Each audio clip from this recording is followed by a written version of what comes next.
আসসালামু আলাইকুম ওয়া রাহমাতুল্লাহি ওয়া বারাকাতুহু।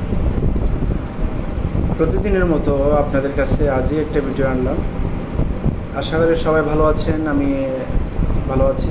আমি একজন ডিপ্লোমা ডাক্তার মোহাম্মদ ইয়াকুব। আপনাদের কাছে আজকে একটা গুরুত্বপূর্ণ কথা নিয়ে ভিডিও তৈরি করলাম।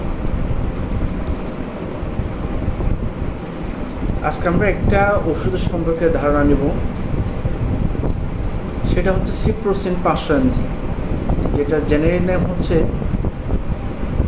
সিপ্রোফ্লক্সাসিন। এটা সাধারণত 500 mg আর 250 mg পাওয়া যায়, আর ছোটো বেবিদের জন্য সিরাপ আকারে পাওয়া যায় সিপ্রোসিন 250 সিরাপ যেটা আছে। তো এই সিপ্রোসিনটা কী কী কাজ করে আমরা সেটা নিয়ে আসতে বিস্তারিত আলোচনা করব ইনশাআল্লাহ।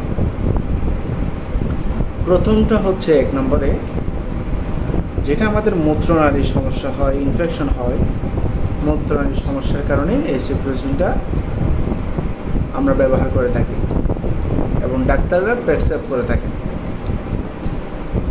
2 নম্বর হচ্ছে শ্বাসতন্ত্রের ইনফেকশনের কারণে আমরা এই সিপ্রোসিনটা ডাক্তাররা প্রেসক্রাইব করে থাকেন।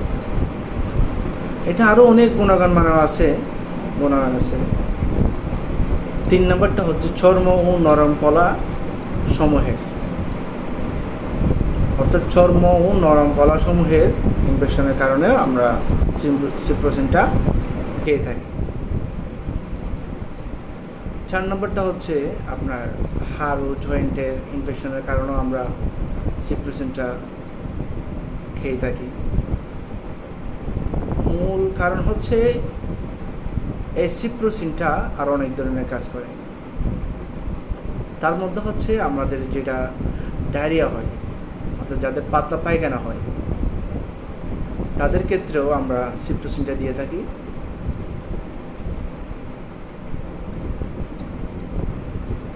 বেশি মাত্রায় যদি ডায়রিয়া হয়ে যায়, তখন 3-4 বার 5 বার 10 বার এরকম হয়ে যায়, তখন আমরা সিপ্রোসিনটা দিয়ে থাকি।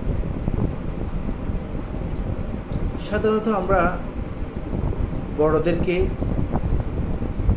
ডোজ হিসাবে আমরা বড়দেরকে 80 ট্যাবলেট ডেলি 2 বার করে দিয়ে থাকি, এবং যারা অ্যাডাল্টের তাদেরকে দিয়ে থাকি। 12 বছর পর্যন্ত যাদের বয়স তাদেরকে আমরা 250 দিয়ে থাকি। যারা শিশু তাদেরকে সিরাপ আকারে দিয়ে থাকি। সাইড এফেক্ট হচ্ছে আপনার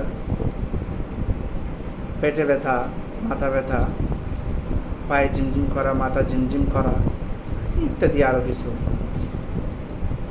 তো সাধারণত আমরা ওষুধটা ডাক্তারের পরামর্শই আমরা খাবো ইনশাআল্লাহ।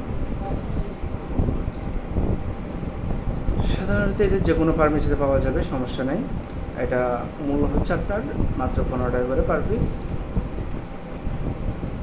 তাও অ্যান্টিবায়োটিক খাওয়ার আগে ডাক্তারের পরামর্শ ছাড়া কেউ খাবেন না। ডাক্তারের পরামর্শ নিয়ে আপনারা খাবেন। এরকম ভালো ভিডিও পেতে আমার চ্যানেলটি সাবস্ক্রাইব করবেন এবং চ্যানেলটি ফলো করে দিয়ে যাবেন। আশা করি ভালো থাকবেন। আসসালামু আলাইকুম।